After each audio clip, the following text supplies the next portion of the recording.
加州迪士尼攻略餐廳篇，第一間 Blue Bayou Restaurant 呢一個燒雞咧味道正常喎，口感都唔錯，甜品就正正常常啦。第二間 Red Rose Tavern 呢個包好香，個醃青瓜可以平衡嗰陣芝士味，好好味。第三間啦 Alien Pizza Planet 兩樣嘢味道都麻麻地，唔推薦試呢間。第四間 Lamplight Lounge Steak and Eggs 熟度控制得好啦，醬汁有驚喜啊。Donut 食太甜，其實唔太建議叫。兩杯 cocktail 都唔錯嘅。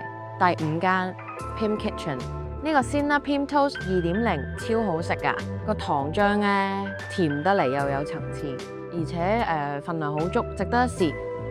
第六間 Creators Club Pixar Place Hotel 包埋嘅。味道正常，但係選擇少，勝在可以食足3餐。